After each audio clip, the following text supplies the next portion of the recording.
This is not a diet. This is not an internet challenge.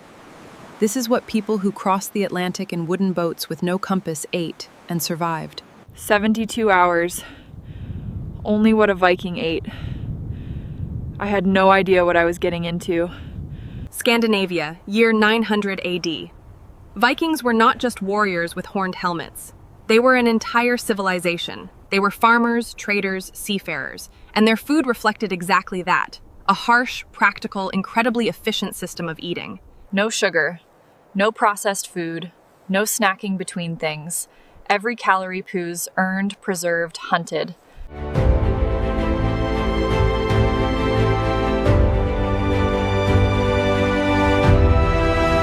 Day 1. Morning, 5:30 a.m. I got up before dawn, Tavas, because Vikings got up before dawn. A Viking breakfast is hafragrautur. Oat porridge in water. No salt, no milk, nothing at all. I ate 3 spoonfuls and realized, this was going to be the longest 72 hours of my life.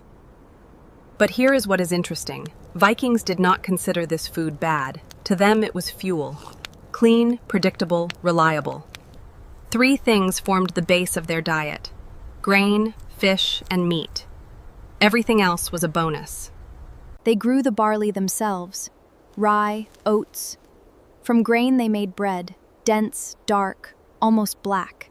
It could be stored for weeks. Fish they dried, smoked, salted. Cod, herring, salmon. One catch could feed a family for a month. Meat scene, venison, pork, goat. But not every day. Livestock was too valuable to eat just like that. By midday on day 1, I was already thinking about pizza. My brain was literally scanning my memory for anything sweet. And then I came across something in the historical records. Vikings felt the exact same thing called, especially in the first days of long voyages. They called this state frane, the body asking for old food. And they knew, after 2 or 3 days, it passes. The body adapts. Skyr, this is their yogurt. Sour, thick, almost like curd. Icelanders still eat it today, pie. The recipe has not changed in 1,000 years. I tried it, and it was surprisingly good. Sour, rich, the first thing in a day that didn't make me want to cry.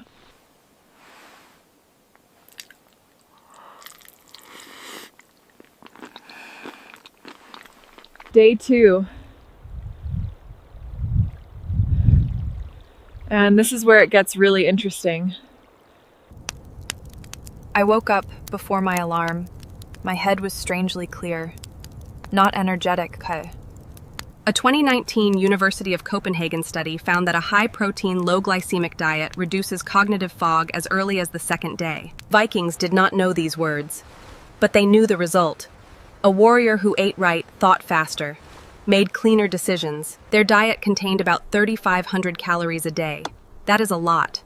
But they moved, constantly, hard, without stopping. Lunch on day 2, seg, smoked cod, and barley bread. I was starting to find something like a rhythm in it. But here's what I didn't expect at all. On the 2nd day, the anxiety disappeared. This background, constant anxiety that just lives somewhere inside.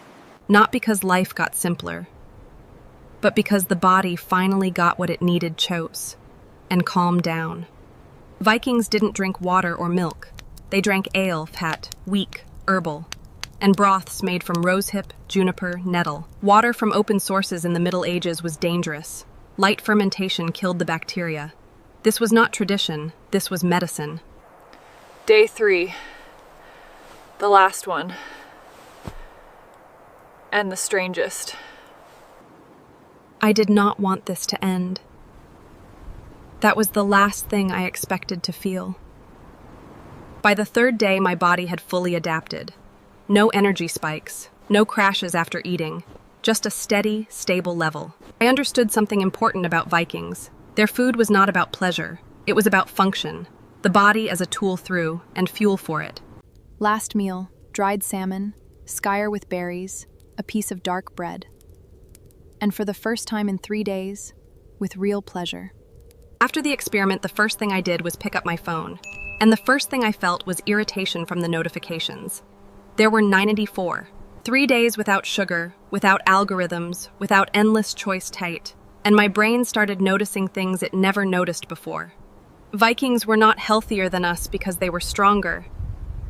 They were healthier because they had no choice to be weaker. The average modern person makes over 200 food decisions a day, most of them driven by marketing, not hunger. The Viking made 3 decisions: what to eat in the morning, at noon, and all of this was decided before dawn based on the supplies themselves. I'm not saying you should eat like a Viking. I'm saying, try to lose weight, just 3 days, and see what's left. The same sky, the same needs. There just wasn't an $8 trillion industry standing between a human and their food. This show exists because you watch. And as long as you keep watching, I will keep going wherever it leads.